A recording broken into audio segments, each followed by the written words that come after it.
On the offensive, I have high hopes in the coming days or weeks they will liberate part of their territory occupied by Russia. The assistance we have provided in a bipartisan fashion and our European allies has made all the difference. So guaranteed paid sick time.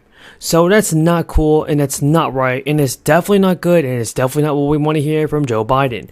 What we want to see is that Joe Biden do more for the people in sending out stimulus payments, because he should definitely do something now while he still has the chance. Because as the US enters a recession this year, everybody, we have important news for Social Security, SI, SSDI, and even SSA.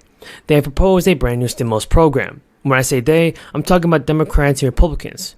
They will allocate billions of dollars towards new relief. Some Americans will receive these checks automatically, while others are going to have to a little bit more action. So there is a little less than a month before Colorado residents, even who file their taxes, receive this extra money. The Colorado Cashback Program, for instance, will give taxpayers who filed their 2021 taxes by October 17th, $750 by the end of this month of January. Eligible couples will get $1,500, and even the governor who signed the law in May is set to return the money to taxpayers, as he originally intended for the payment to be $400 for individual filers and $800 for couples. According to the Colorado Department of Revenue, the amount was increased due to excess state revenue. The payment arriving by the end of the month will be for state residents who filed an extension, and the first round of payments was for people who had filed their taxes by June 30th and paid to residents September 30th payments. So, example of this is what I'm talking about, and when Colorado residents, they must be 18 or older by the end of this year to claim this free stimulus credit. Free stimulus credit, folks, because if a taxpayer who's eligible to receive this check owes any money to the government, like a child support or unpaid parking tickets, well, the rebate amount will decrease. Also, everybody, President Biden and top lawmakers fanned out across the country this week to visit bridges that are said to be prepared with new infrastructure money. President stopped at, for instance, the Brent Spent Bridge, which crosses the Ohio River, connecting Connecticut and Kentucky. The event touting an infusion of repair money going to bridges, not people. Why is it going to bridges? I have no idea, everybody. We all have to blame it on President Biden, because the focus of the White House and the GOP leadership on areas of bipartisan cooperation is a marked contrast to the House of Representatives, as they're still struggling to enact somebody to take charge. So what I want to say is that the infrastructure law put aside $100 billion for roads and bridges, and now rural broadband, ports, and other items are having some difficulties around us. For instance, this week's visit coincided with the announcement that approximately $2 billion of the money will be set aside for repairs in a large bridge program, which includes the Brent Spent Bridge and 3 other bills that the administration describes as some of America's most economically significant spans. Now, Kamala Harris also has visited Ford Drawbridge in the south side of Chicago near Illinois. She's talking about something about to repair these bridges, and Biden and other officials have also talked about lauding the importance of economic repairs for bridges in the business community. In total, the infrastructure law puts aside $40 billion for somebody to take care of this thing. Joe Biden has made several previous bridge visits during his time in office, including spans in Pennsylvania and New Hampshire, providing a visual reminder of the infrastructure money at work and with the economic consequences if despair had continued. So far, an infrastructure report card from the American Society of Civil Engineers put a spotlight on the overall problem. Of the more than 600,000 bridges in the United States, about 47,000 of them are classified as structurally deficient. The question remains just how much of the current efforts will resolve the overall problem.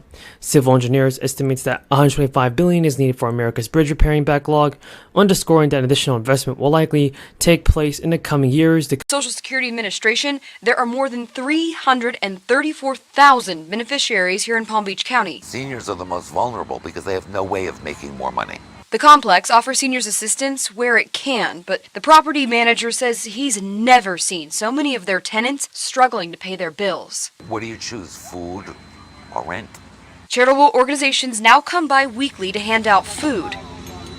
And today, the line to get food was substantial. So, shocking news, you can expect more stimulus checks very soon. It's because Congress is discussing an action plan to address inflation again and help the people on low income. So we know that direct monthly payments are going to be sent out this month. Senior citizens and millions of other people in the United States will soon get their biggest benefit since '81, with the pension program set to deliver an 8% cost of living increase next year. Folks, according to the Social Security Administration, this annual cost of living adjustment takes effect with December benefits, and the payments will be made in January. With the increase, the average benefit check will rise more than $140 to $2,000 a month, compared with a typical benefit of $1,600 in 2022.